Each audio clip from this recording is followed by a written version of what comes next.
لله الذي لا يبلغ مدحته القائلون ولا يحصي نعماءه العادون ولا يؤدي حقه المجتهدون الذي نشر الرياح برحمته وابتدى بالصخور ميدان أرضه ثم الصلاة والسلام وتحية والإكرام على النبي المكي المدني القرشي الهاشمي المطلبي الرسول المسدد والمصطفى الأمجد اسمه في السماء أحمد وفي الأرض أبي القاسم محمد اللهم صل على محمد وآله الطيبين الطاهرين المعصومين المظلومين الذين أذهب الله عنهم الرجس وطهرهم تطهيرا.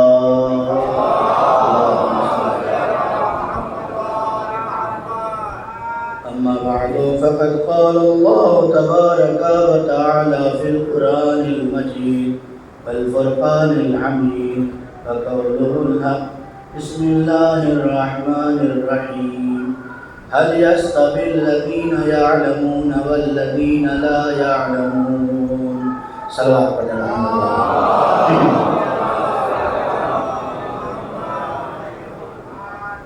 معزز سامعین کرام بزرگان اور ملت و دوستان عزیز وعزاداران سید الشہداء، عشرہ محرم کی تیسری مجلس جس کا عنوان ہے رہبری اور علم. رہبری اور علم، یہ عنوان ظاہراً دو الگ الگ عنوان دکھائی دیتے ہیں. یعنی ایک عنوان رہبری ہے اور ایک عنوان علم ہے. ظاہراً یہ الگ الگ دو باتیں لگ رہی ہیں، لیکن اگر باطناً دیکھیں گے تو اس کے اندر ایک ہی معنی ہے، اور وہ یہ ہے کہ جہاں جہاں علم ہوگا وہیں وہیں رہبری ہوگا. جہاں جہاں علم ہوگا وہیں وہیں رہبری ہوگی. یہی وجہ ہے کہ جناب سلیمان کے پاس اللہ نے علم، مال اور طاقت تینوں چیزیں پیش کی کہ سلیمان اس میں سے جو تمہیں پسند ہو وہ لے لو. جناب سلیمان نے اس میں سے علم کو پسند کیا. جناب سلیمان نے اس میں سے علم کو پسند کیا. جب علم کو پسند کیا تو اللہ نے کہا کہ اے سلیمان، جہاں جہاں علم ہوگا وہاں وہاں دولت بھی ہوگی، طاقت بھی ہوگی.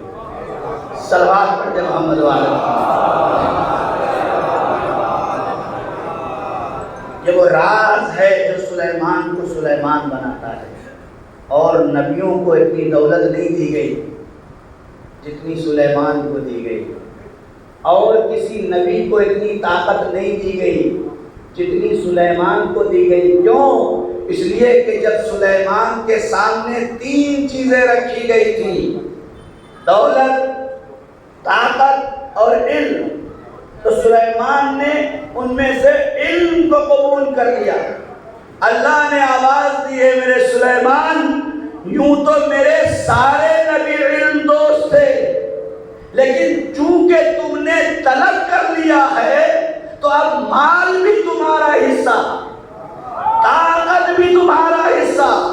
مال ایسا ہوگا کہ تمہارے دربار میں رہنے والا آصف ابن برخیا لمحوں میں تختے بلقیس لائے گا، اور طاقت ایسی ہوگی کہ انسان تو انسان جب تمہارا لشکر چلے گا تو چیوٹیاں یہ کہیں گی راستہ چھوڑ دو، سلیمان کا لشکر آ رہا ہے. صلوات پڑھ دے محمد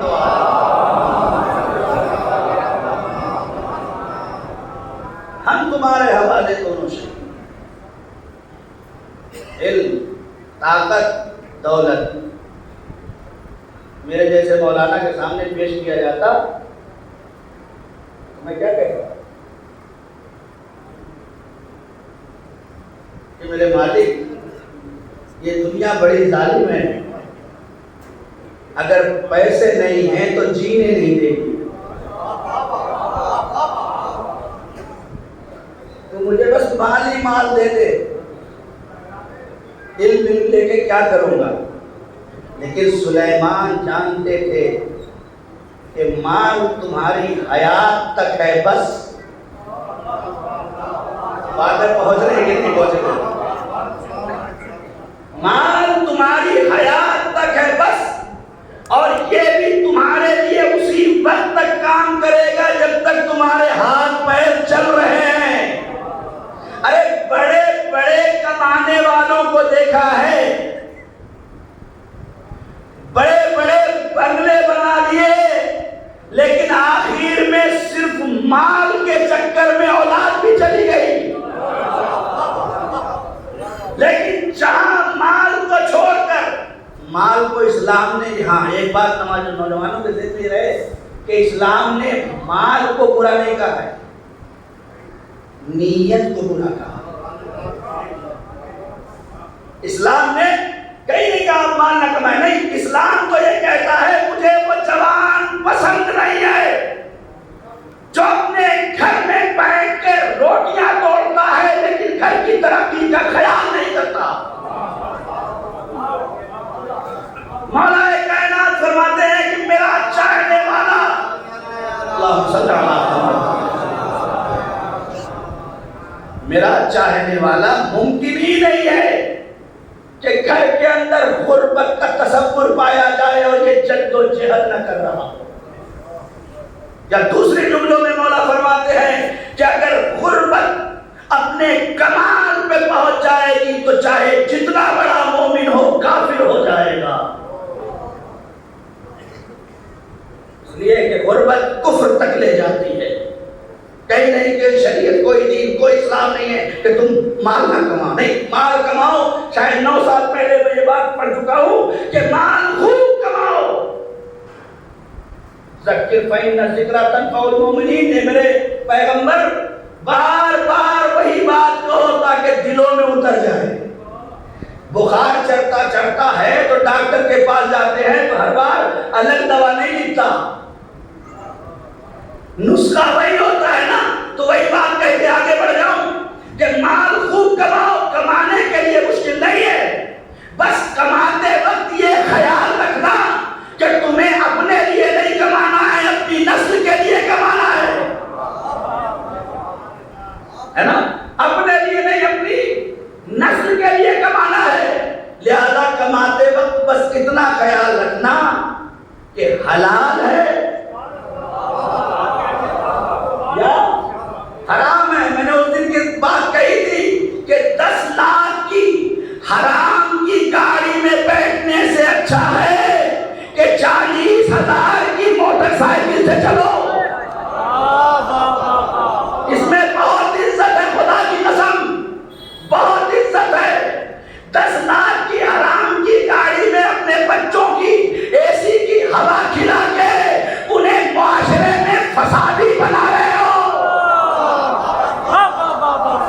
اس لیے کہ جب رزق حلال دہن سے اتر کر وجود میں خون نہیں بنے گا تو اس زبان میں عدالت کا احترام کہاں سے آئے گا؟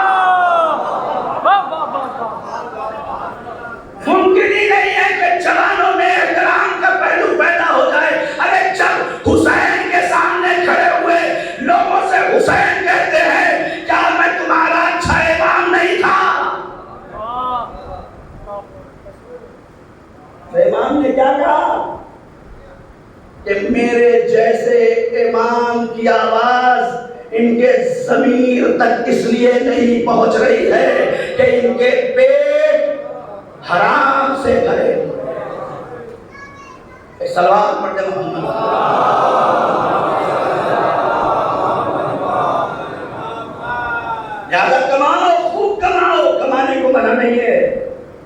خود امام کے زمانے میں امام کے صحابیوں کے پاس بہت دولتیں تھی.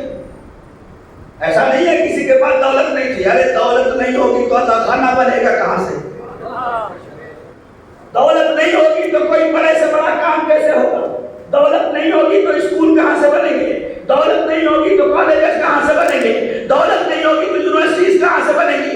دولت نہیں ہوگی تو یہ بچے انجینئر، ڈاکٹر، یہ سب وکیل سب کیسے بنیں گے؟ سب کے جہاں دولت کی ضرورت ہے دولت کماؤ. اور میں ان نوجوانوں سے کہتا ہوں ایک ٹیم ورک کمیٹی بناؤ. سب اپنے اپنے میدان میں بھاگے چلے جا رہے ہیں. اگر ٹیم ورک کمیٹی بنا لو گے تو پورے میرٹھ میں ایک بھی نوجوان نہیں ہوگا جو بے روزگار رہ جائے. ایک بھی نوجوان نہیں ہوگا. کیوں؟ اس لیے کہ پتا ہوگا کہ کس کے پاس روزی ہے، کس کے پاس روزی نہیں ہے. کام کرو، محنت کرو. ضروری نہیں کہ صرف مجلس اچھی کر لو. نہیں، 10 دن مولانا کی مجلس کرو، سال بھر رازاداروں پہ کام کرو. 10 دن مجلس کرو مولانا کی فرشادہ پہ آ کے.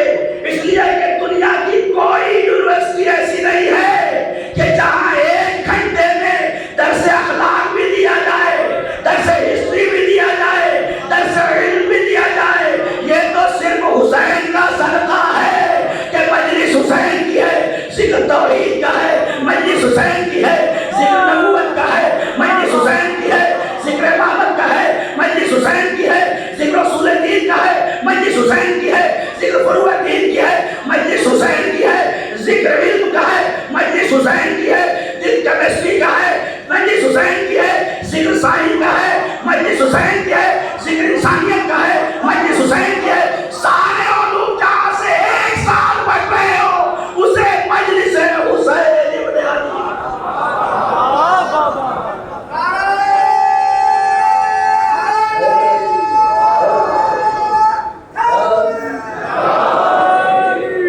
ایک اور بلند کریے سنو.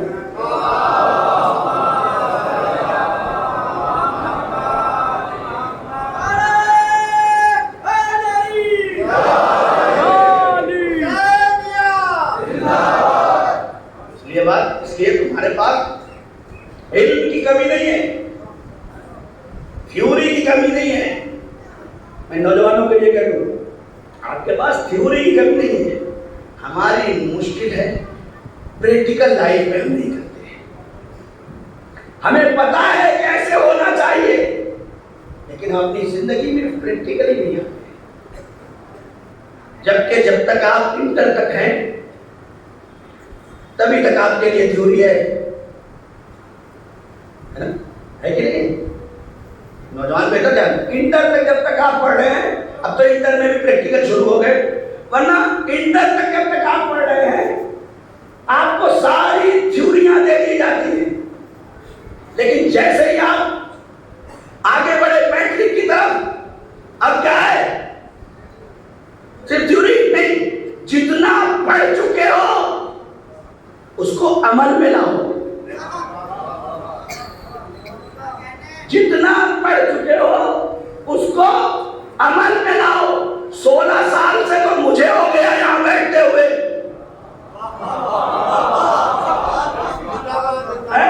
16 سال کی تاریخ میں تھیوری کا سسٹم ختم ہو چکا.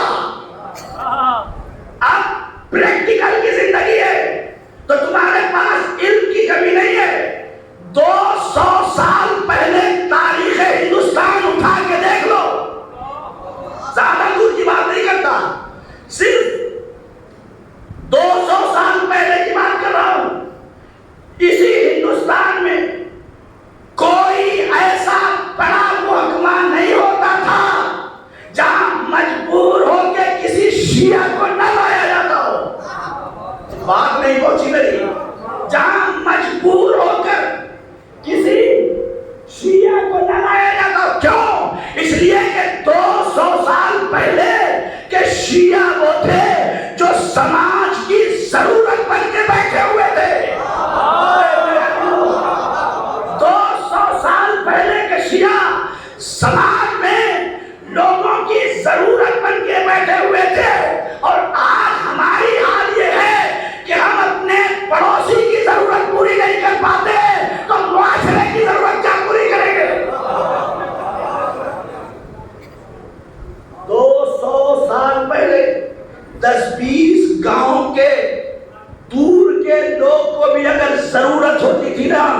تو وہ سید یا میر کا دروازہ تلاش کرتے آتا تھا. تعلیم دیکھ لیں آپ. آئیے واقعہ سناتے ہوئے چلوں. اکبر کا زمانہ سنا ہوگا. اکبر کا نام اکبر بربل کے لطیفے سنتے رہتے ہیں, مشہور ہے. اکبر کا زمانہ ایک بلند ترین سلوات پڑھتے تھوڑا تھوڑا آپ کو سکھائیں.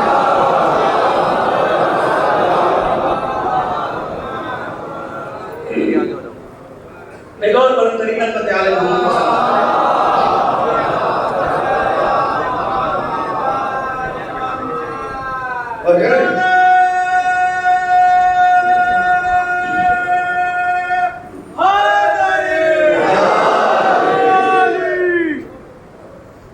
اکبر کا زمانہ آیا.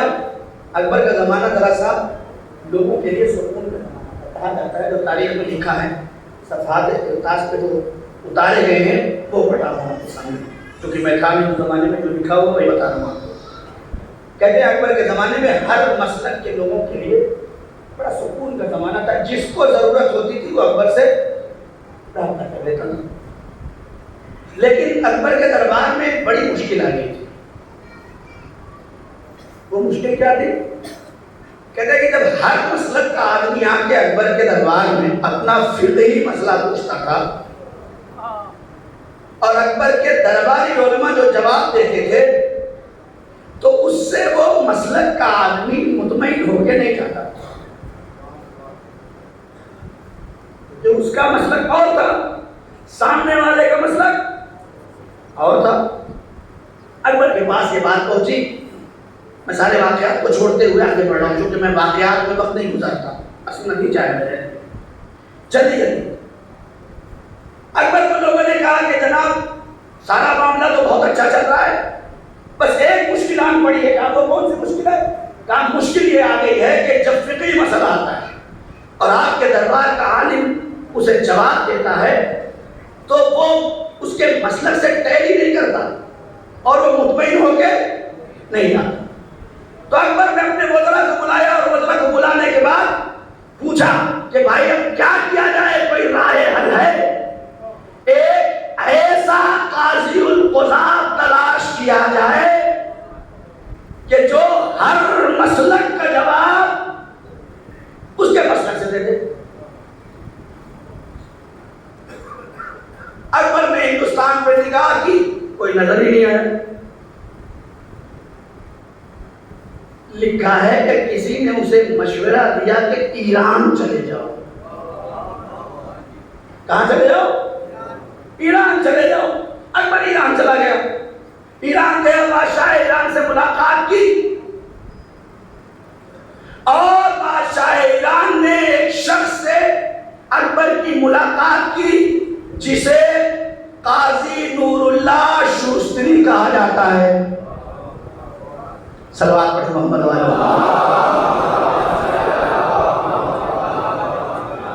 جسے قاضی نور اللہ شوستری کہا جاتا ہے. یہ قاضی نہیں تھے, یہ عالم تھے, یہ فقیہ تھے, لیکن چونکہ ایک ملک میں ضرورت تھی تو بادشاہ نے انہیں ان سے ملوایا کہ اب آپ یہاں مسند علم چھوڑیں. عالم کا کام یہ ہے کہ جس سماج میں جیسی ضرورت ہو ویسا بن جائے. عالم کی ضرورت یہ نہیں ہے کہ بس امامہ لگا کے آ کے منبر پہ بیٹھے, نہیں, ضرورت پڑے تو باہر جھاڑو دینے کے لیے بھی تیار ہے. اگر واقعی عالم ہے تو اس کی ذمہ داری ہے. قائد سے ملاقات کرو. ملاقات کیا. اکبر نے کہا کہ ہمارے یہاں ایسی ایسی مشکل پیش آئی ہے اور اس کا حل چاہیے. قاضی صاحب نے اکبر کو دیکھا, آواز دی, تم لے چلو گے مجھے؟ کہا لیکن میری ایک شرط ہے. میری ایک شرط ہے, اگر اس شرط کو تم نے مان لیا تب تو میں چلوں گا. علم ہے علم, بادشاہ سے بھی شرط منواتا ہے.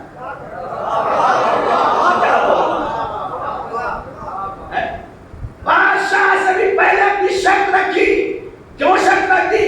قاضی نور اللہ شوستری سیدھے چلے جاتے, آواز دیں گے کہ کل کوئی بھی مورخ لکھ سکتا تھا کہ ہندوستان پورا مل رہا تھا, لالچ میں چلے گئے. اللہ اکبر, پورا ہندوستان کی قضاوت مل رہی تھی, لالچ میں چلے گئے. میں پہلے اپنے دین کی شرط رکھ دوں تاکہ پتہ چل جائے دین کی راہ میں جانا اور ہے, بال کی راہ میں جانا اور ہے. شرط کیا ہے؟ کا شرط یہ ہے کہ تیری مشکل تو میرے لیے چھٹیوں میں آسان ہے. تیری مشکل تو ہمارے یہاں چھٹیوں میں آسان ہے, اس لیے کہ ہمارے مدرسوں میں سب پڑھایا جاتا ہے. اس لیے کہ ہمارے مدرسے میں تمام فقہ پڑھائی جاتی ہے. یہ آپ کے یہاں مشکل ہے کہ کسی کی کتاب کو نہ چھوؤ, خاص طور سے اگر شیعہ کی ہے تو. میں تو آج تک سمجھ ہی نہیں پایا ہوں کہ شیعہ کیسا چنبک ہے کہ جس سے جتنا روکا جا رہا ہے. پوری دنیا میں آپ دیکھ لیں, جس سے جتنا روکا جا رہا ہے لوگ کھینچ کھینچ کے آ رہے ہیں. کیوں؟ اس وجہ اس کی یہی ہے کہ مشک کی خوشبو کو جتنا چھپاؤ گے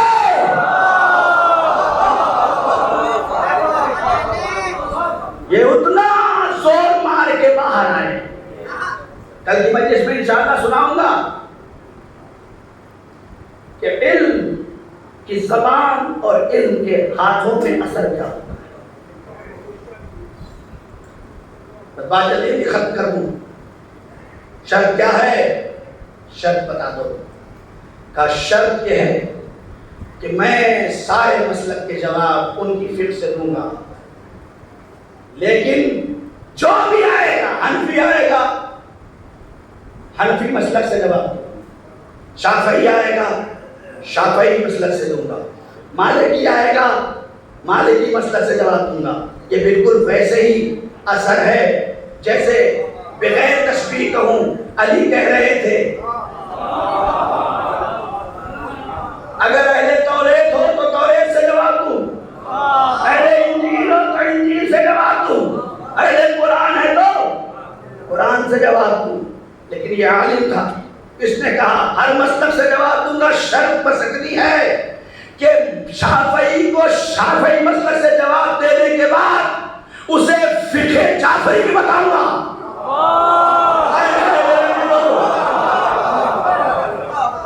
میں اسے شافعی مسلک سے جواب دینے کے بعد اسے فقہ جعفری بھی بتاؤں گا. مالکی آئے گا تو مالکی کتاب کے حوالے کے ساتھ ساتھ جواب بھی دوں گا, لیکن مسئلہ فقہ جعفری بھی بتاؤں گا. حنبلی آئے گا تو حنبلی کی کتاب سے جواب دوں گا, لیکن فقہ جعفری بھی بتاؤں گا. کہنے لگے کہ یہ کیا ماجرا ہے, کیوں ایسا کر رہے ہو؟ کہا اللہ نے انسان کو آزاد چھوڑا ہے.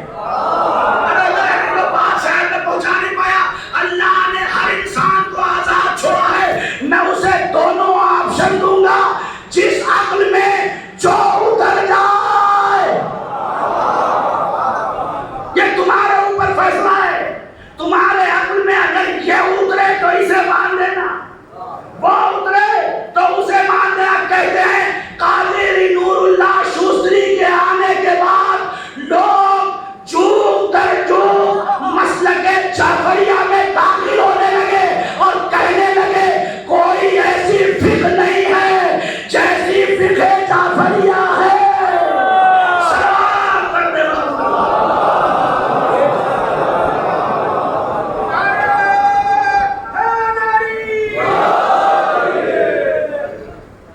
جب ایسا علم رکھتا ہے تو آج شیعوں کی زیارت کا مرکز بن جاتا ہے. کون ہے وہ؟ آگرہ میں شہید ثالث، یہ شہید ثالث کبھی سوچئے گا، شہید اول نہیں ہے، شہید ثانی نہیں ہے، یہ شہید ثالث ہے، یہ عربی کی گنتی ہے۔ شہید اول یعنی پہلا شہید، شہید ثانی یعنی دوسرا شہید، شہید ثالث یعنی تیسرا شہید۔ میں سارے شہید کو بیان نہیں کر سکتا، بس ایک جملہ کہہ کے آپ کو آگے بڑھ جاؤں، جس کے یہاں شہید ثالث کا عالم یہ ہو،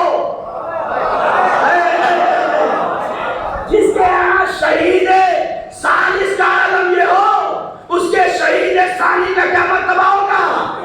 جس کے یہاں شہید ثانی کا یہ مرتبہ ہو، اس کے یہاں شہید اول کا مرتبہ کیا ہوگا؟ ارے اسی لیے روایت میں ہے کہ عالم دین نے خواب میں دیکھا جناب سیدہ دو بچوں کو لیے ہوئے آ رہی ہے، اسے پڑھا دو۔ صبح اپنی مسند پہ بیٹھے تو کیا دیکھا؟ دو بچے ایک ماں لیے چلی آ رہی ہے۔ کائنات نے دیکھا ایک سید رضی بن گیا، ایک سید مرتضی بن گیا۔ سلام پڑھنے محمد والا۔ لہذا علم سے اپنے آپ کو مانا مان، جہاں علم ہو گھروں میں غربت شاید اسی لیے ہے، دیکھنے والے آخر میں اندھیرے میں چلے جاتے ہیں۔ ہم اس ہر نوجوان کے لیے جملہ کہہ رہا ہوں، ہماری نظر کوتاہ نہیں ہونی چاہیے۔ ہم علی کے چاہنے والے ہیں تو اپنے دشمن کو بھی شربت پلاتا ہے، ہم حسین کے ماننے والے ہیں ظہور کے لشکر کو پانی پلاتا ہے۔ لہذا آپ کی نظر صرف اس پہ نہیں ہونا چاہیے کہ ہمارے شیعہ کمیونٹی غریب نہ رہے، نہیں، ایک اتنا بڑا کام کر جاؤ کہ پورے علاقے سے غربت کا صفایا، یہ ارادہ اور عزم لے کے اٹھو۔ جب تک کہ یہ فکر نہیں ہوگی کامیابی نہیں مل سکتی۔ ایک فقیہ کا واقعہ ہے، تو ان کے بابا نے پوچھا کہ بیٹا کیا بننے کی خواہش کی تھی؟ تو اس نے کہا کہ میں سید خوئی بننے کی خواہش کر کے اٹھا تھا، تب جا کے علامہ بنا۔ سمجھ رہے؟ جب کسی بڑے کو آئیڈیل بناؤ گے تب کہیں جا کے کسی منزل پہ پہنچو گے، لیکن یہ ٹیم ورک کا کام ہے۔ میں پھر بار بار یہ بات کہہ رہا ہوں، جو ڈاکٹرز ہیں وہ آپس میں، ہمارے یہاں تو ایک ڈاکٹر ہوا دوسرا ڈاکٹر ہوا تو ایک دوسرے کو سلام کرنا چھوڑ دیتے۔ کون سا دین ہے یہ تو دین دور کی بات ہے، انسانیت سے گری بات ہے۔ اللہ نے اگر یہ موقع فراہم کیا ہے کہ دو ایک کمیونٹی کے ایک مقام پہ پہنچ گئے ہو تو ڈسکس کر کے اور آگے بڑھو۔ وہ سارے راستے مل کے تلاش کرو کہ تم ایک منزل پہ ٹھہرے نہ رہو۔ شیعہ اسے نہیں کہتے کہ 15,000 کی نوکری مل گئی تو بس اب تو میری زندگی گزر جائے گی، نہیں، تمہارا منزل بہت آگے ہے، بہت آگے، ہم سوچ بھی نہیں سکتے۔ اور یہ بھی بتا دوں کہ اپنی زندگی میں جو کرنا ہے وہ کر کے جائیں، آخری بات ہے اور ختم ہو گئی۔ اپنی زندگی میں اپنے ہاتھ سے جو کرنا ہے وہ کر کے جائیں، اس لیے کہ جتنا کمایا ہے بعد میں بچے لڑیں گے، کچھ کریں گے نہیں۔ دو چار کی بات ہے، میری بات نہیں ہے، مولا کی بات ہے۔ اگر میں کہوں تو آپ مجھے بھی بس اوقات ہے، مولا فرماتے ہیں جو کرنا ہے اپنی زندگی میں کرو۔ نبی کریم کے زمانے کا واقعہ ہے، نبی کا ایک سپاہی صحابی، اس کے بہت بڑے باغ کھجوروں کے تھے، گھر میں گھر بھرے رہتے تھے، اور ایک دن ایسا آیا کہ بڑی دنیا سے جانے لگا تو ایک وصیت کا کاغذ لکھا اس نے، اور لکھا کہ میرے پاس میرے اس کمرے کی ساری کھجوریں پیغمبر اپنے ہاتھوں سے خیرات کر دیں، پیغمبر اپنے ہاتھوں سے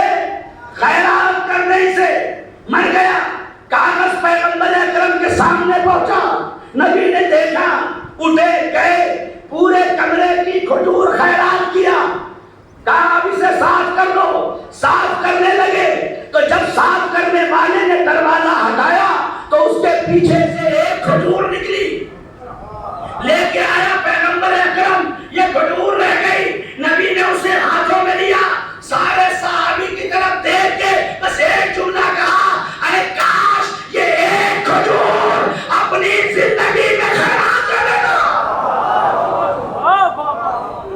تو یہ سارے قبروں کی کھجوروں سے بہتر تھا کہ وہ اپنی زندگی میں ایک کھجور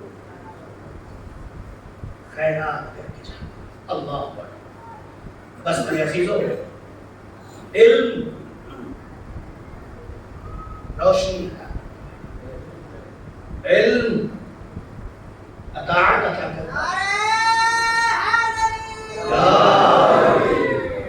علم ترقی عطا کرتا ہے۔ اگر علم ہو، علم نہ ہو اور شجاعت ہو تو بیٹا باپ کی بھی ماننے کو تیار ہے، لیکن اگر علم ہو اور شجاعت ہو تو نکلی ہوئی تلوار بھی بھائی کے کہنے پہ تیار ہے۔ علم کا نتیجہ ہے، کوئی تاریخ نہیں کہتی۔ اس عباس کو یہ کہہ کے آگے بڑھایا گیا ہو کہ کربلا آنے دو، کربلا آنے دو، کربلا آنے دو۔ میرے شیر، یہ کربلا نہیں ہے میرے بھائی، یہ کربلا نہیں ہے میرے عباس، یہ کربلا نہیں ہے۔ وہ عباس کربلا پہنچ گیا، شمشیر کو دھیان سے باہر نکال چکا، یہاں پہ کوئی طاقت نہیں ہے جو عباس کو روک سکے۔ میں جملے بدل دوں، خود حسین بھی اب اتنی جرأت نہیں ہو رہی ہے کہ عباس کو روک سکے، لیکن علم ہے، علم۔ حضرت ابوالفضل عباس اپنے وقت کے فقیہ ہیں، اسی لیے علماء آج بھی لکھنے میں پریشان ہیں کہ معصوم تھے یا نہیں۔ علم علم جب ہوتا ہے تو ذمہ داری کا احساس ہوتا ہے، ذمہ داری کا احساس ہوتا ہے، اور آہستہ آہستہ یہ باتیں دنوں تک اتارنے کی کوشش کرتا ہوں۔ جب علم کی طرف انسان بھاگتا ہے اور علم ہوتا ہے تو 6 مہینے کا بچہ بھی جو جانے کے لیے اپنی ذمہ داری نبھانے کے لیے نہیں چل رہا تھا، جب علم کے کان میں یہ کہہ دیتا ہے کہ میرے لال ہرملا کا 3 بھاگ کا تیر کون اٹھائے، ذمہ داری کا احساس ہوتا ہے، تو وہ آغوش جہاں آرام مل رہا ہو اسے چھوڑ کر ذمہ داری کی طرف بھاگتا ہے۔ کوفے کے حالات بہت خراب تھے، قیس ابن مسہر پہلے شہید ہو چکے، حانی ابن عروہ پہلے شہید ہو چکے، اس کے بعد امام حسین علیہ السلام نے خط لکھا، ھذا رجل فقیہ وابن عمی وثقتی، یہ رجل فقیہ، یہ میرا بھروسے مند اور یہ میرے چچا کے بیٹے ہیں مسلم۔ اگر علم نہ ہوتا تو کبھی اپنی ذمہ داریوں کا احساس نہ ہوتا، بلکہ بڑے بڑوں کی طرح کوفہ چھوڑ کے بھاگ جاتے، کہ نہیں، جو کہ علم سے آراستہ، علم انسان کو ثابت قدم بناتا ہے۔ چلے، روایت کہتی ہے کہ پوری مسجد بھری تھی، جناب مسلم پہنچے ہیں، لیکن جب نماز پڑھ کے پلٹے ہیں تو روایت کا جملہ ہے کہ فردن واحدہ، صرف مسلم تنہا رہے، صرف مسلم تنہا رہے۔ بہادر کتنے تھے ہم سوچ بھی نہیں سکتے۔ جیسے مسلم کوفے کی گلیوں میں جنگ کرنا شروع کرتے ہیں تو وہاں کا مالک خط لکھتا ہے کہ جتنی فوج ہو سکے جلدی جلدی بھیجتے جاؤ، تو وہاں سے جواب آتا ہے کتنے آدمی آ گئے، کہا ایک ہے، صرف ایک ہے، کہا اتنے ایک کے لیے اتنی فوج، کہا پہچانا نہیں، یہ بنی ہاشم کا شیر ہے۔ اتنے شجاع تھے، چاہتے تو جنگ کرتے، گلیوں سے بھاگ کے مدینہ پہنچ جاتے، نہیں، کیوں؟ اس لیے کہ حسین نے ذمہ داری رکھی تھی، اے مسلم تمہیں کوفے میں فتح کرنا ہے، کوفے کو اپنی یادگار بنا دینا۔ حسین کا قافلہ جا رہا ہے، 3 روایتیں ہیں، یا غازریہ میں خبر ملی، یا مزدورہ میں خبر ملی، یا ثعلبیہ میں خبر ملی، تینوں میں سے کہیں بھی خبر ملی ہو، اور تینوں جگہ کی روایت الگ ہے کہ پہلی جگہ پہ 2 آدمی آ رہے تھے کوفے کی طرف سے، جیسے حسین نے اس کی طرف جانا چاہا وہ دونوں حسین سے کٹ کے نکل گئے، کہیں مجھے مسلم کی خبر نہ دینی پڑ جائے۔ 2 بار ایسا ہوا کہ کوفے سے آنے والوں کی طرف حسین بڑھ کے جا رہے تھے، لیکن وہ حسین کو چھوڑ کے باہر جاتے تھے کہ میں کس زبان سے کہوں کہ مسلم کی شہادت ہو گئی۔ روایت کہتی ہے مقام غازریہ پہ جب پہنچا یہ قافلہ، ایک سوار آتا ہوا نظر آیا، حسین نے آواز دی ہے بنی ہاشم راستے میں یوں کھڑے ہو جاؤ تاکہ اس خبر سے صحیح خبر حاصل ہو سکے۔ وہ سوار آیا، عباس اسے لے کے آئے، حسین مظلوم کے سامنے کھڑا کرتے ہیں، اے بھائی میرے آقا کو کوفے کی خبر دے دو۔ وہ کہتا ہے آقا میں کیا بتاؤں، میں جب کوفے سے چلا تھا، ارے مسلم کے سر اور گردن میں جدائی ہو چکی تھی، مسلم کا جسم ارے دارالمعارہ کی چھت سے نیچے گرا دیا گیا تھا۔ دوسرا سوار آیا، امام نے پوچھا بھائی تو نے کیا دیکھا؟ کہا مولا مت پوچھئے، مسلم کے پاؤں میں رسیاں مار کے کوفے کی گلیوں میں پھرایا۔ حسین نے قافلہ روکا، 4 برس سے کم کی بچی تھی جناب مسلم کی، جس کا نام تاریخ نے عاتقہ بھی لکھا ہے، رقیہ بھی لکھا ہے، مقتل لکھتا ہے رقیہ کو حسین نے قریب بلایا، اپنے سامنے کھڑا کیا، آواز دی جاؤ اپنی پھوپھی سے وہ بندے لے آؤ جو راستے میں خریدے تھے، بندے لے آئے، چھوٹی بچی کے کانوں میں بندے پہنائے، سر پہ ہاتھ پھیرنا شروع کر دیا۔ ارے بچی مسلم کی بچی تھی، سبق گئی، ہاتھوں کو جوڑ کے کہا اے میرے آقا، ارے میرے بابا کی خیر تو ہے، اے میرے چچا میرے بابا کی خیر تو ہے، ارے سر پہ ہاتھ پھیرتے جا رہے، بس حسین ایک جملہ کہتے اے میری رقیہ، آج کے بعد حسین کو اپنا بابا سمجھو۔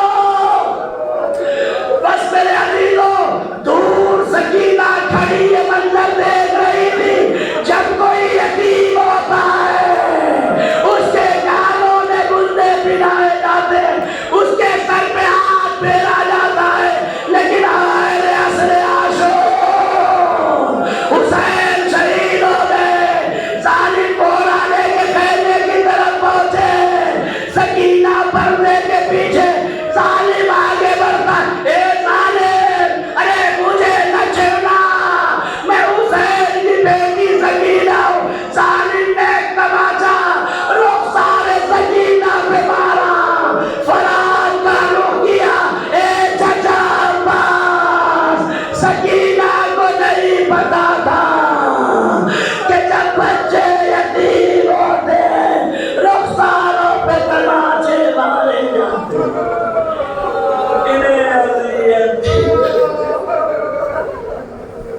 سيعلم الذين ظلموا أيام قلبي ينقلبون إنا لله وإنا إليه راجعون رضا بقضائه